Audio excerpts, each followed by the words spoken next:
이 사람의 몸 안에 있는 신경계에서 가장 중요한 부분이 중추신경입니다. 특별히 이 중추신경은 뇌에서부터 시작해서 이 허리까지 이어져 있는 신경세포가 모여 있는 부분을 중추신경이라고 합니다.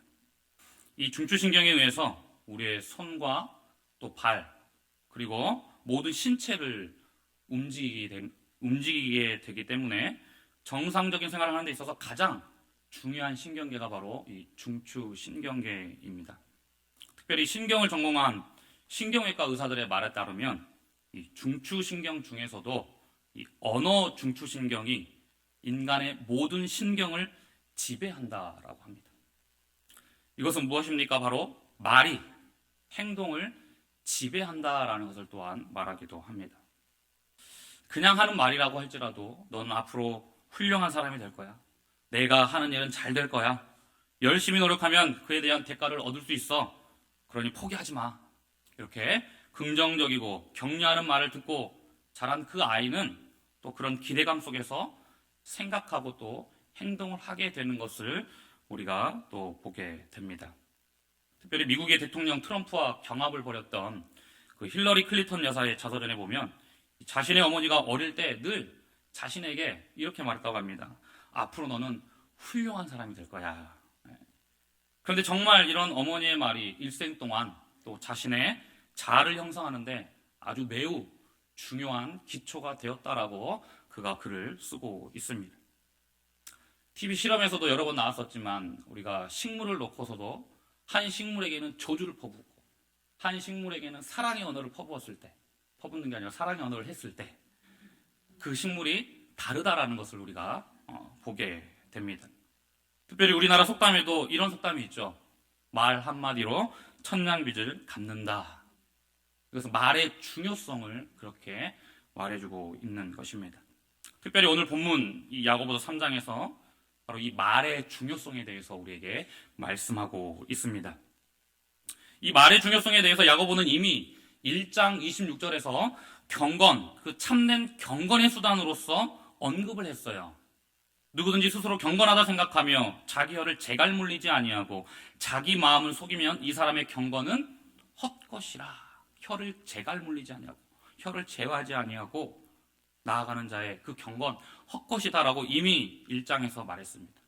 그리고 오늘 본문 3장의 바로 앞부분인 2장 14절에서 26절에 보게 되면 이 드러내는 믿음, 살아있는 믿음에 대해서 쭉 말씀을 하고 있죠.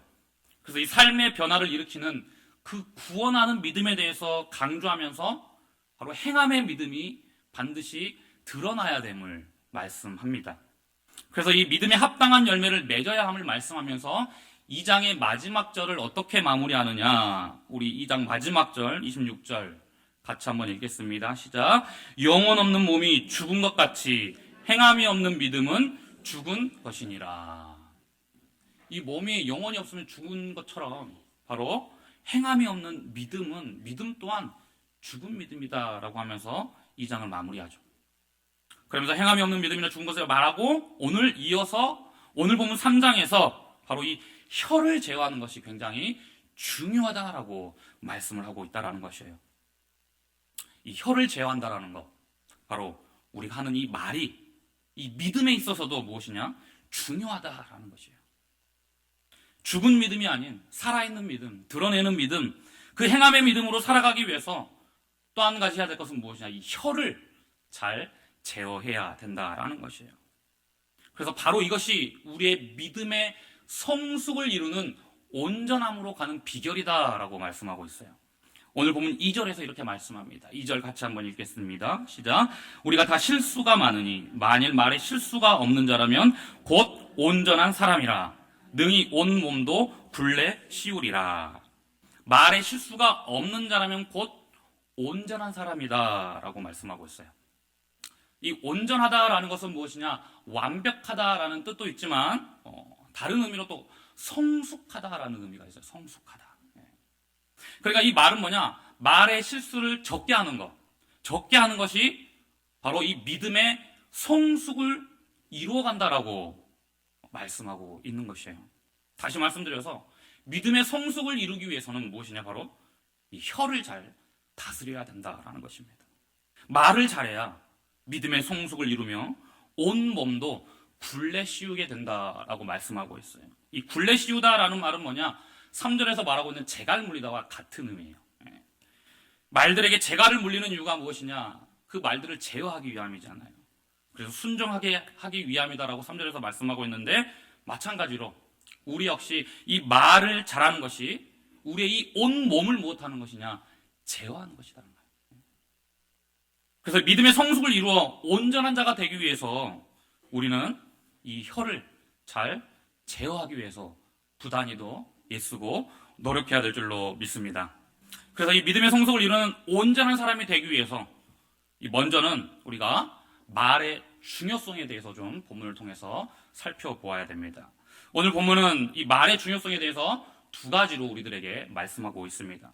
첫 번째로 무엇이냐? 말은 그 사람의 인생이 어디로 향하는지 가리킨다라고, 그 방향을 결정한다라고 말씀하고 있습니다.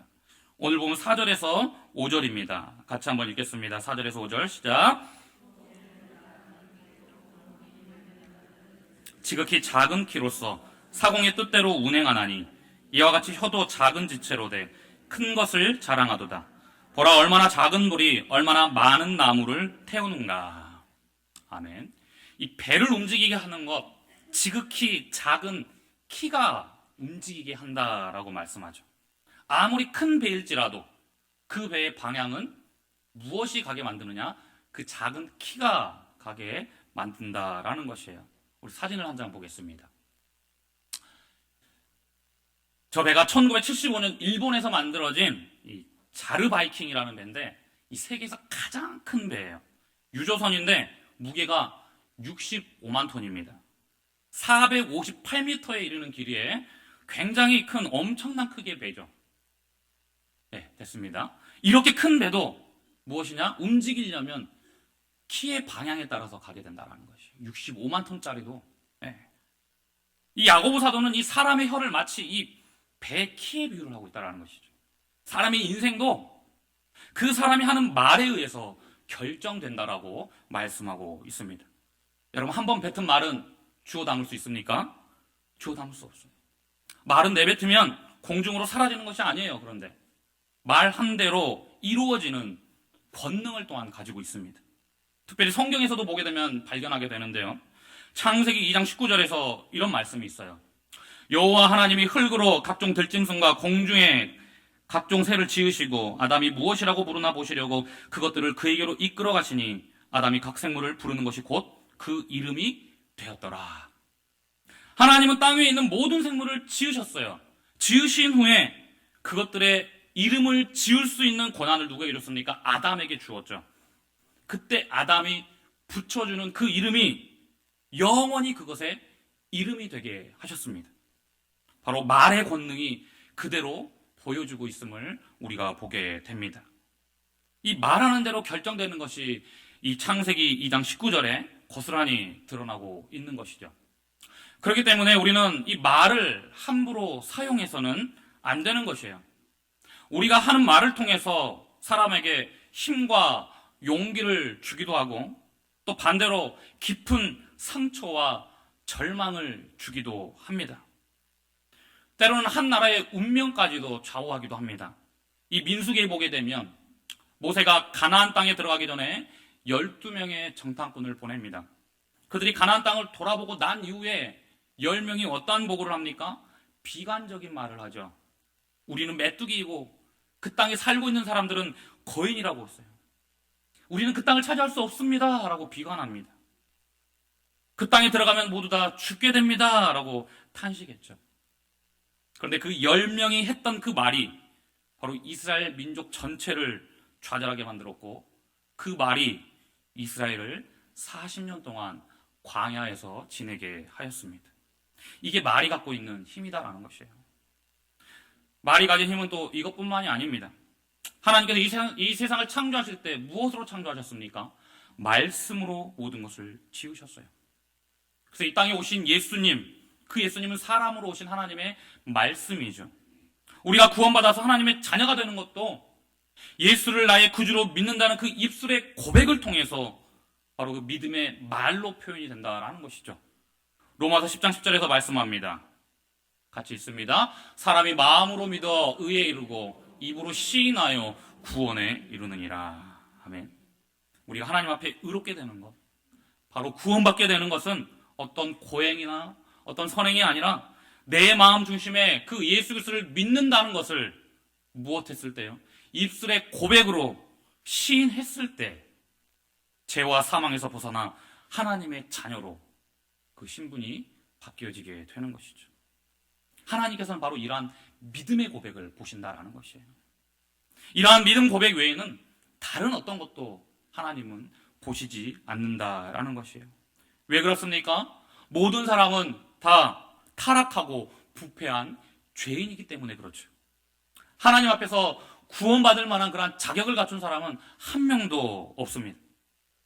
마음으로 믿고 있는 그 예수 그리스도를 입으로 시인할 때, 입술로 예수님은 나의 왕이십니다, 나의 구원자이십니다, 나의 모든 것 되십니다, 나의 구주십니다, 주인이십니다, 그 입술의 고백을 하나님께서 보신다라는 것이에요.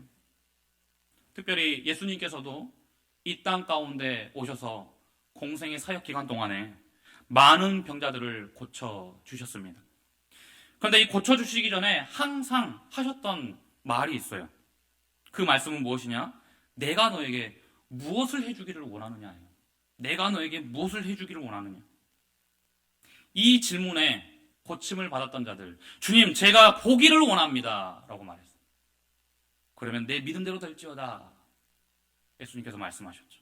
걷기를 원합니다. 그러면 무엇이라고 합니까? 내 믿음대로 될지어다.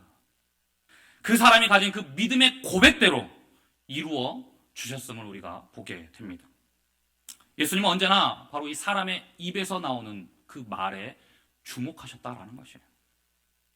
불신의 말을 담고 사는 사람들에게는 그 어떠한 이적도, 그 어떠한 은혜도 베풀어 주시지 않았다라는 것입니다.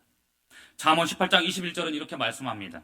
죽고 사는 것이 혀의 힘에 달렸나니 혀를 쓰기 좋아하는 자는 혀의 열매를 먹으리라. 죽고 사는 것이 어디에 달려있느냐? 바로 이 혀의 힘에 달려있다는 것이죠. 바로 우리의 말에 달려있다는 것이죠.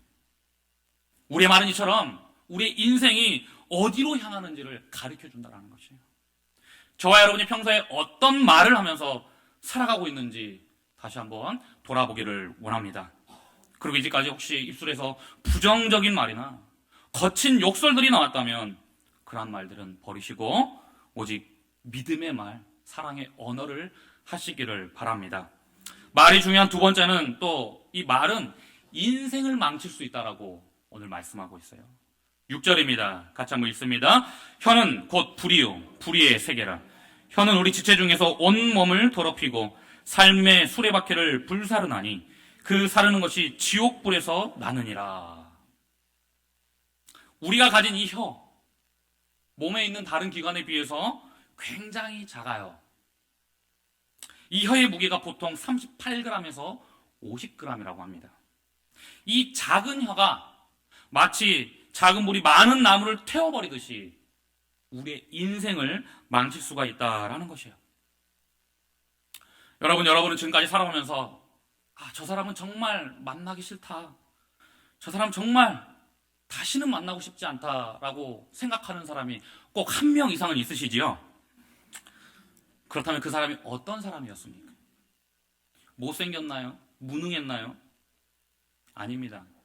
만나면 말로 상처를 주고 힘들게 하는 사람이 바로 만나고 싶지 않은 것이죠. 저도 이 군생활 할 때 저희 선임이 저를 담배를 피게 하려고 온갖 수모를 다 저에게 줬어요. 이 별의별 말을 다 들었습니다. 아마 일평생 그 심한 말을 아마 그 군생활 기간 동안에 다 들었던 것 같아요. 지금도 뇌리에 꽂혀 있어요. 그때 들었던 욕설들이. 네. 여러분, 이렇게 말의 위력이 대단한 것이죠. 말에 상처를 주고 힘들게 하는 사람은 더 이상 만나고도 싶지 않다라는 것이에요. 마찬가지로 이 교회를 분열시키는 1차적인 원인도 보게 되면 결국은 무엇이냐? 이 말이에요. 말이 와전되고 그 말 때문에 싸움이 일어나고, 그러다가 나중에는 어떻게 됩니까? 교회가 분열되고 결국에는 쪼개지게 되는 것이죠. 말이 아무것도 아닌 것처럼 보이지만 바로 사람이 가지고 있는 무기 중에서 가장 큰 위력을 발휘하는 것이 무엇이냐? 바로 이 말이다라는 것이에요. 그래서 이 야고보 사도는 오늘 본문에서 이 혀를 불에 비유하고 있는 것이에요. 불에. 불은 처음에는 작게 시작합니다. 작은 성냥불 하나. 작지만 시간이 지나면 어떻게 합니까? 온 산을 태워버려요. 온 집안을 태워버려요. 얼마 전 이슈가 되었던 호주 산불을 보더라도 그 꺼지지 않는 불을 우리가 보게 되는 것이죠. 우리의 혀에서 나오는 말이 바로 불과 같다라는 것이에요. 우리들의 입에서 나오는 이 말이 우리가 속해 있는 가정이나 교회나 이 공동체를 세우기도 하고 반대로 분열과 혼란 속으로 몰아놓을 수도 있다라는 것이에요. 인생을 망칠 수도 있다라는 것입니다. 그러므로 우리는 이 혀가 가지고 있는, 이 말이 가지고 있는 이 위력을 바르게 인식해야 합니다. 대부분 신자들, 이 그리스도인들은요, 이 살인, 간음, 절도, 이러한 죄는 정말 사악한 죄라고 생각하고 조심하라고 합니다. 그런데 이 없는 말을 만들어서 막 소문을 퍼뜨리고 이간질시키고 속이고 거짓말하는 그러한 죄에 대해서는 크게 생각하지를 않는다는 것이에요. 같이 맞장구를 치기도 합니다. 그렇게 크게 신경 쓰지 않는다는 것이에요. 죄로 여기지도 않음을 우리가 쉽게 보게 된다는 것입니다. 그런데 살인이나 간음이나 절도나 그리고 또한 우리가 입으로 범하는 그러한 죄나 다 모두 똑같다는 것이에요. 말로 인한 그 결과가 얼마나 처참한지, 그 인생을 망치는지를 저와 여러분이 반드시 기억하기를 원합니다. 그러니까 우리는 이 통제되지 않는 혀를 통해서 나오는 이 말은 불과 같다라고 늘 생각해요. 불과 같다고. 자기 인생을 불태울 수도 있다는 것을 반드시 기억하시기를 바랍니다. 산불이 나는 원인이 무엇입니까? 작은 불이에요. 작은 불. 수십 년 동안 갖고 온 그 나무도 작은 불 하나가 다 망쳐버립니다. 이처럼 혀가, 이 한 사람의 그 말이, 그 작은 말이 인생을 망칠 수도 있다는 것을 반드시 기억하시기를 바랍니다. 그러므로 인해 이 혀를 잘 다스리는 법을 배워야 되는 것이에요. 말로서 다른 사람을 세우고 살리는 말을 해야 됩니다. 다른 사람에게 상처를 주는 말을 해서는 안 된다라는 것이죠. 바로 내가 하는 말이 곧 나에 대한 평가이며 내 인생의 방향이라는 사실을 반드시 기억하시고 언제나 사람을 살리는 말을 하시기를 바랍니다. 우리 옆 사람에게 이렇게 말해볼까요? 사랑합니다. 네. 살리는 말이에요. 살리는 말. 네. 얼마나 좋습니까? 사랑한다라는 말, 살리는 말. 이처럼 작은 혀로 하는 그 말은 또 인생이 어디로 가는지 가리키며 또 인생을 망칠 수도 있다는 것을 오늘 본에서 그 중요성을 두 가지로 말씀해 주고 있습니다. 그렇기 때문에 우리는 이 작은 혀 하는 말을 늘 조심해야 되는 것이죠. 그렇다면 이 믿음의 성숙을 이루는 온전한 사람이 되려면 어떻게 해야 되느냐라는 것이죠. 이 두 가지를 굉장히 기억하면서 온전함으로 나아가기 위해서는 먼저는 우리에게 무엇이 필요하냐면 겸손함이 필요하다는 것이에요. 오늘 본문 1절입니다. 1절 같이 읽겠습니다. 시작. 내 형제들아 너희는 선생된 우리가 더 큰 심판을 받을 줄 알고 선생이 많이 되지 말라. 특별히 초기 교회의 이 선생은 이 유대교의 랍비와 같은 그런 유사한 직책이었어요. 굉장히 고위 직책이었죠. 그래서 특별히 이 기독교의 교리를 전달하였습니다. 아주 중요한 임무를 가지고 있는 자들이 바로 선생이었어요. 이 선생의 직분에 상당한 권위와 또 그러한 명성이 뒤따랐습니다. 특별히 이 사회는 소수의 사람들만이 글을 읽을 수 있었어요. 그렇기 때문에 더욱이 선생은 존경을 받고 굉장히 중요한 위치에 있었던 사람이죠. 그래서 이 낮은 계층의 사람들이 자신의 지위를 높일 수 있는 기회가 많지 않은 사회가 바로 이 시대였다라는 것이죠. 그래서 이 야고보 사도가 선생이 되지 말라라고 하는 것은 바로 이 좋지 못한 동기로 그러한 선생이 되기 위해서, 그러한 직분을 얻기 위해서 몰려드는 성도들을 염두에 두고 말하고 있는 것입니다. 너희들이 생각하는 것처럼 선생이 그런 것도 아니다라는 것이죠. 부러워할 만한 것도 아니다라는 것이에요. 그래서 무엇이라고 합니까? 선생된 우리가 더 큰 심판을 받을 줄 알고라고 말씀하고 있어요. 이 말은 선생이라는 직분이 너무 중요하기 때문에 주의가 필요하며 그 직분을 올바로 수행하지 못하면 더 심각한 처벌에 받게 된다라고 말하는 것이죠. 다시 말씀드리면 선생된 자들은 그 가르치는 자리에서 겸허히 겸손해야 함을 말씀하고 있는 것입니다. 여러분, 가르치는 자리에 있는 선생이 잘못 가르치면 어떻게 됩니까? 이상한 말을 하게 되면 어떻게 됩니까? 진짜 복음이 아닌 다른 복음을 전파하게 되면 어떻게 됩니까? 그것처럼 처참한 결과는 없는 것이죠. 그러면 선생은 많이 되려고도 하지 말고 선생된 자들은 겸손해야 함을 말씀하고 있는 것이에요. 여기서 신앙의 성숙을 이루는 온전함으로 나가기 위해서 바로 겸손함으로 우리의 혀를 잘 제어해야 됨을 발견하게 되는 것입니다. 잠언 15장 33절은 이렇게 말씀합니다. 여호와를 경외하는 것은 지혜의 훈계라 겸손은 존귀의 길잡이니라. 겸손은 존귀의 길잡이라고 말씀하고 있어요. 앞서 말의 중요성 두 가지를 살폈습니다. 인생의 방향이 말을 통해 이루어지고 또 인생의 결과도 말로써 이루어짐을 우리가 살폈어요. 그러므로 지극히 이 작은 이 혀를 잘 제어하여서 온전한 사람으로 나아가서 신앙의 성숙을 이루기 위해서는 무엇보다도 무엇해야 되느냐? 겸손해야 된다는 거죠. 겸손해야 된다는 것이죠. 겸손해야 된다. 또 두 번째 무엇이냐? 이 겸손함과 또 이중적 신앙으로부터 돌아서야 됨을 말씀하고 있어요. 오늘 본문 9절과 10절에서 이렇게 말씀하죠. 우리 9절에서 10절 같이 한번 읽겠습니다. 시작. 이것으로 우리가 주 아버지를 찬송하고 또 이적으로 하나님의 형상대로 지음을 받은 사람을 저주하나니 한 입에서 찬송과 저주가 나오는도다. 내 형제들아 이것이 마땅하지 아니하니라. 아멘. 9절에 이것으로라고 시작하고 이것으로. 이것은 무엇입니까? 바로 앞절 8절이죠. 혀가 쉬지 아니하는 악이요 죽이는 독이 가득한 것이다 라고 8절에서 말하고 있어요. 온갖 나쁜 말을 하는 이 혀가 다른 한편으로 또 주 아버지를 찬송하고 있다는 것이에요. 그래서 한 입에서 찬송과 저주가 나온다라고 말씀하고 있습니다. 이것은 무엇입니까? 신자의 혀에서는 둘 중에 하나만 나와야 된다는 것입니다. 우리는 예배 시간에 하나님을 찬양합니다. 그런데 예배 시간 이후 우리의 삶의 모습 속에서 그 언어가 어떤 언어가 나오고 있느냐라는 것이죠. 하나님을 찬양하는 언어가 나오는지요? 아니면 사람을 저주하는 언어가 나오고 있지는 않은지요? 이것 이중적이다라는 거예요. 이중적이다. 그리스도인들에게는 이중성이 있어서는 안 된다라는 것이에요. 그래서 11절에서 이렇게 말씀하죠. 샘이 한 구멍으로 어찌 단물과 쓴물을 내겠느냐. 샘은 우물이죠. 한 우물에서 단물과 쓴물이 같이 나올 수 없다는 거예요. 쓰면 쓰고 달면 달다.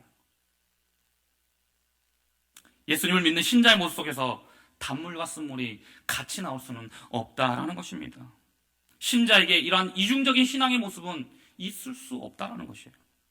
하나님을 찬양하는 입술이 사람을 저주하는 입술이 될 수는 없다라는 것입니다. 하나님을 찬양하는 입술이라면 계속해서 하나님을 찬양해야 된다는 것이죠. 이것은 또 12절에서 말씀하듯이 무화과 나무가 감람 열매를, 포도나무가 무화과를 맺을 수 없다라는 것이에요. 예수 그리스도를 믿음으로 이 땅을 살아가는 그러한 신자들에게는 오직 그리스도의 열매가 맺어져야 된다는 것이에요. 말로써도 그리스도의 열매가 나타나야 된다는 것입니다. 그리스도의 향기가 늘 삶 속에서 묻어나와야 된다는 것이죠. 그래서 우리의 말이 저주하는 말이 아니라 오직 하나님만을 찬양하는 말이 되어야 된다는 것이에요. 복음을 증거하는 입술이 되어야 된다는 것입니다. 하나님을 찬양했다가 사람을 저주했다가 왔다리 갔다리 이중적인 신앙은 있을 수 없다는 것입니다.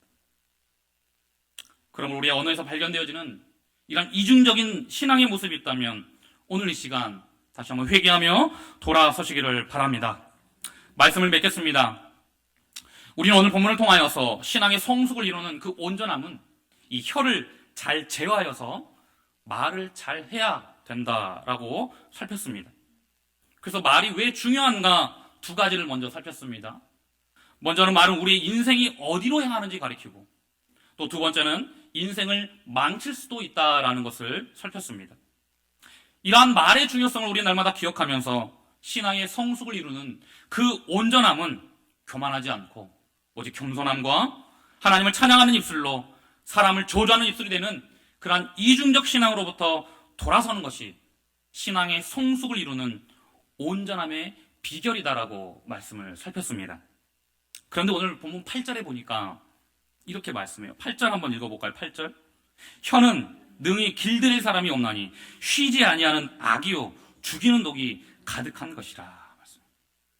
신앙의 성숙을 이루는 그 온전함을 가능하게 하는 겸손함과 이중적 신앙으로부터 돌아서는 것은 내 힘으로 할 수 없다라고 말씀하고 있습니다. 능히 길들일 사람이 없나니. 그러므로 저와 여러분은 누구의 도움이 필요한 것이에요? 하나님의 전적인 도우심이 필요한 것이에요. 혀를 길들이는 것은 사람으로서는 불가능하고 오직 하나님만이 가능하다는 사실을 기억하시기를 바랍니다. 그래서 신앙의 성숙을 이루는 그 온전함으로 나가기 위해서는 끊임없이 우리는 무엇해야 되느냐? 하나님의 도우심을 구해야 된다는 것이죠. 시편 141편 3절에서 말씀합니다. 같이 읽습니다. 시작. 여호와여 내 입에 파수꾼을 세우시고 내 입술에 문을 지키소서. 우리의 입술에 파수꾼을 세우셔서 내 입술에 문을 지켜달라고 무엇해야 되냐? 끊임없이 우리는 하나님께 간청해야 되는 것이, 간구해야 되는 것이. 앞서 야고보서 1장 5절에 보게 되면 이렇게 말씀하죠. 너희 중에 누구든지 지혜가 부족하거든 모든 사람에게 후히 주시고 꾸짖지 아니하시는 하나님께 구하라 그리하면 주시리라. 하나님께 구하라 그리하면 주시리라. 우리의 말을, 우리의 이 혀를 제어할 수 있도록 하나님께 구하라 그리하면 하나님께서 인도하실 것이다. 하나님께 구하라는 것, 기도하라는 것입니다. 우리는 늘 이 입술을 제어해달라고 하나님께 엎드려야 되는 것이죠. 하나님이 입술을 제어하여 주시옵소서. 내 입술의 문을 지켜주시옵소서. 오직 하나님만을 찬양하는 입술이 되게 하여 주시옵소서. 겸손하게 하시고 이중적인 신앙으로부터 벗어나서 하나님을 위해 살아가는 자 되게 하여 주시옵소서. 이러한 기도가 일어나야 된다는 것이에요. 저도 늘 경험을 하고 있습니다. 이 혀가 얼마나 사악한지를 잘 알고 있습니다. 말씀을 선포하는 이 선생의 자리에 있으면서 혀를 제하지 못할 때가 너무나도 많다라는 것을 느낍니다. 사실 제가 이 야고보서 강의를 쭉 해오다가 이 3장을 하지 못하고 오랫동안 미루었던 것이 있어요. 왜 미루었느냐? 물론 어떤 성도님의 다른 요청사항도 있었지만, 그래서 잠시 에베소서를 다루긴 했지만, 이 제 입술이 하나님을 찬양하면서 사람을 조조하기도 하고 그러한 이중적인 모습에서 벗어나지 못하고 겸손하지 못함을 너무나도 많이 발견했기 때문에 쉽게 이 말씀을 준비하고 선포할 수가 없었어요. 그래서 계속 미루다가는 일평생 안 되겠다 싶어서 이 본문 설교를 못하겠다 싶어서 하나님께 제 자신을 회개하는 마음으로 오늘 이 말씀을 준비하였습니다. 오늘 본문을 통해서 제가 개인적으로 다시 한번 깨닫게 되는 것은 무엇이냐? 이 비참하고도 연약한 나를 위해 오늘도 중보의 기도를 하시는 예수 그리스도의 은혜로 살아간다라는 사실을 발견하게 됩니다. 그래서 회개를 안 할 수가 없었습니다. 그러면서 하나님 앞에 무릎을 꿇게 됩니다. 시편 73편 28절은 이렇게 말씀합니다. 하나님을 가까이 함이 내게 복이라.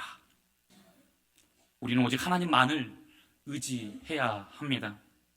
그래야 이 혀를 제어할 수가 있는 것입니다. 사랑하는 성도 여러분, 신앙의 성숙을 이루는 온전함은 혀를 제어하는 것인데, 혀를 제어하는 것은 우리의 힘으로 불가능합니다. 오직 하나님의 도우심으로 말미암아 가능하다는 사실을 기억하십시오. 그래서 말로써 사람을 조조하고 죽이는 말을 하지 않도록 끊임없이 하나님께 간구하십시오. 도움을 구하십시오. 하나님께 입술에 파수꾼을 세우시고 제어해 주셔서 겸손과 이중적인 신앙에서 벗어날 수 있도록 해달라고 끊임없이 하나님께 가까이 하며 무릎을 꿇고 하나님께 간구하며 나아가시기를 바랍니다. 그래서 그것으로부터 벗어나서 혀를 제어함으로 말미암아 오직 우리의 입술은 하나님의 영광만을 찬양하는 그러한 입술이 되시기를 주님의 이름으로 간절히 소망합니다. 기도하겠습니다.